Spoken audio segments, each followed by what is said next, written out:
Pai, eu quero te adorar, sentir tuas mãos me tocar. A tua presença me trouxe amor. Sejam bem-vindos. Vamos aprender ouvindo e acompanhando a palavra do Deus Altíssimo, que é o Filho amado, o nosso Senhor. Em Apocalipse 19, versos 12 a 13 fala que ele se chama a Palavra de Deus. Estarei colocando vídeos com as notas abertas. Por favor, pause o vídeo para ler as notas. Estou utilizando a versão Bíblia Livre para Todos. Eu pretendo colocar capítulo a capítulo de Mateus até Judas.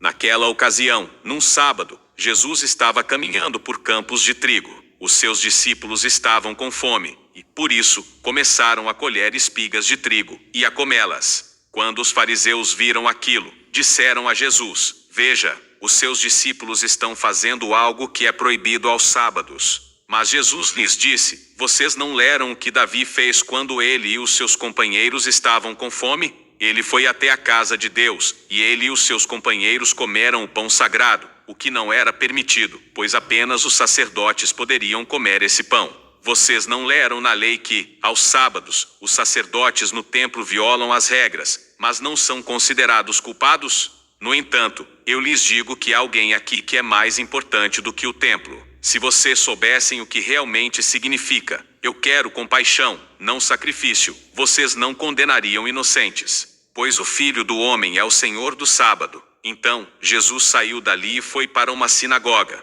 Ali estava um homem que tinha uma deficiência na mão. Algumas pessoas que queriam acusar Jesus perguntaram a ele: "A lei permite que se cure aos sábados. Suponha que vocês tenham uma ovelha, e que ela caia em um buraco em pleno sábado. Vocês não irão tentar de tudo para tirá-la do buraco?" Jesus lhes perguntou: "Vocês não acham que um ser humano vale mais do que uma ovelha? Então, sim, é permitido fazer o bem aos sábados." Ele se virou para o homem e disse: "Estenda a sua mão." O homem estendeu a mão e ela foi curada e ficou exatamente como a outra. Os fariseus saíram de lá e começaram a planejar como matar Jesus. Sabendo disso, Jesus foi embora dali, com uma grande multidão seguindo-o. Ele curou todos, mas os orientou para que não contassem para as pessoas sobre quem ele era. Assim se cumpriu o que o profeta Isaías disse: "Este é o servo a quem escolhi, a quem amo, e que me dá muita alegria. Eu colocarei o meu espírito nele, e ele anunciará aos pagãos o que é correto.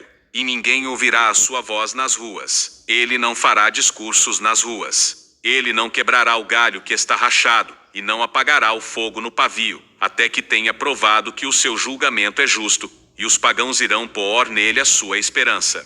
Então, levaram a Jesus um homem que estava possuído por um demônio, e que era cego e mudo. Jesus o curou, e o mudo pode falar e ver. Todas as pessoas ficaram maravilhadas e perguntaram: "Será que este homem é realmente o filho de Davi?" Mas quando os fariseus ouviram isso, eles responderam: "Este homem só consegue expulsar os demônios, usando o poder de Beelzebul, o chefe dos demônios." Sabendo o que os fariseus pensavam, Jesus lhes disse: "Qualquer reino que esteja dividido, em que seus habitantes lutam entre si, será destruído. Nenhuma cidade ou família poderá se manter se estiver dividida, e cujos membros lutam entre si. Se Satanás expulsar Satanás, então ele estará dividido e lutando contra si mesmo. Então, como poderia seu reino se manter? Se eu expulso demônios em nome de Beelzebul, em nome de quem o seu povo expulsa os demônios? É o seu próprio povo que mostra como vocês estão errados. Mas, se eu expulso demônios pelo poder do Espírito de Deus, então, o reino de Deus já chegou até vocês. Vocês poderiam entrar na casa de um homem forte e roubar seus pertences, sem primeiro amarrá-lo? Se vocês o amarrarem, poderão levar tudo o que ele tem em sua casa. Aqueles que não estão comigo estão contra mim, e aqueles que não me ajudam a juntar estão fazendo o oposto, ou seja, estão espalhando. É por isso que eu lhes digo que todo o pecado e toda a blasfêmia que vocês cometerem serão perdoados, mas não será perdoada a blasfêmia dita contra o Espírito. Quem disser algo contra o Filho do Homem será perdoado, mas quem dizer algo contra o Espírito Santo não será perdoado, nem nesta vida e nem na próxima. Decidam se a árvore é boa e dá bons frutos, ou se a árvore é ruim e dá frutos ruins. pois a árvore é conhecida pelos frutos que nela nasce. Ninhada de cobras venenosas. Como vocês, que são maus, podem dizer algo bom, pois a boca simplesmente fala daquilo que a mente está cheia. Uma pessoa boa tira o bem do seu depósito de coisas boas, e uma pessoa má tira o mal do seu depósito de coisas ruins. Eu lhes digo que, no dia do julgamento, todos terão que prestar contas por todas as palavras inúteis que disseram, pois o que vocês dizem mostrará se são inocentes ou culpados. Então, alguns educadores religiosos e fariseus se aproximaram de Jesus e disseram: Mestre, queremos ver você fazer um milagre. São as pessoas más, que não confiam em Deus, que buscam um sinal de milagre. O único sinal que elas terão será o sinal do profeta Jonas. Jesus disse a eles: Da mesma forma que Jonas ficou no estômago de um grande peixe durante 3 dias e 3 noites, o Filho do Homem ficará por 3 dias e 3 noites no fundo da terra. Os habitantes de Nínive se levantarão e acusarão esta geração, pois eles se arrependeram dos seus pecados, respondendo à mensagem de Jonas. E como vocês podem ver, há alguém aqui que é mais importante do que Jonas. A rainha de Sabá se levantará e acusará esta geração, pois ela veio de muito longe para ouvir os sábios ensinamentos de Salomão. E como vocês podem ver, há alguém aqui que é mais importante do que Salomão. Quando um espírito mau sai de alguém, ele anda por lugares desertos, procurando descanso, e não encontra nenhum lugar para descansar. Então, ele diz: Eu voltarei para o lugar de onde saí. E quando ele volta, encontra o lugar vazio, todo limpo e arrumado. Aí, ele sai e retorna com outros 7 espíritos ainda piores do que ele. E todos entram e ficam morando ali. Assim, a pessoa fica em uma pior situação do que estava no início. É isso que acontecerá com esta geração perversa.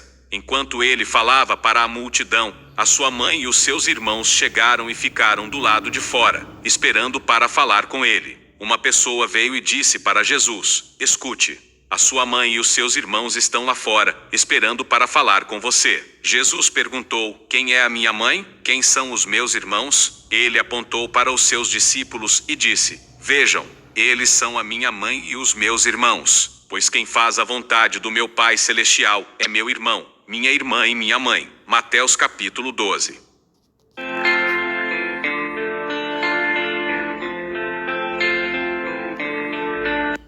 O apóstolo Paulo falou uma coisa muito importante na sua despedida. Confira em Atos dos Apóstolos capítulo 20 versos 25 a 35. Agora, eu tenho certeza de uma coisa, de que vocês, para quem eu anunciei o reino de Deus, não me verão novamente. Assim, declaro a vocês, hoje, que eu não sou responsável caso alguém se perca. Eu não hesitei em contar a vocês tudo o que Deus queria que soubessem. Cuidem-se, e cuidem também de todo o rebanho, que o Espírito Santo lhes deu para que o acompanhem, e o guardem. Cuidem da igreja de Deus, a qual ele comprou com o sangue do seu próprio Filho. Eu sei que, depois que eu for embora, lobos ferozes chegarão para atacá-los e irão espalhar o rebanho. Surgirão, dentro do seu próprio grupo, homens que irão torcer o que é certo e bom para conseguirem seguidores para eles mesmos. Então, cuidado! Não se esqueçam de que, por 3 anos, eu os ensinei por dias e noites, derramando lágrimas por vocês. Agora, eu os deixo aos cuidados de Deus, e com a mensagem de sua graça, Ele que é capaz de fortalecê-los, e de lhes dar a herança que pertence a todos os que se mantêm firmes com Ele. Eu nunca desejei a prata, o ouro ou as roupas de ninguém. Vocês sabem que eu trabalhei com minhas próprias mãos, para suprir tudo o que eu e os que me acompanhavam precisávamos. Em tudo o que fiz, mostrei-lhes que devemos trabalhar para ajudar os mais fracos, sempre nos lembrando das palavras do Senhor Jesus. Há mais felicidade em dar do que em receber. Deus Altíssimo, pelo poder da Tua palavra, o Seu Filho amado, nosso Senhor, nos abençoa e nos guarda, nos ilumina e nos guia por um bom caminho.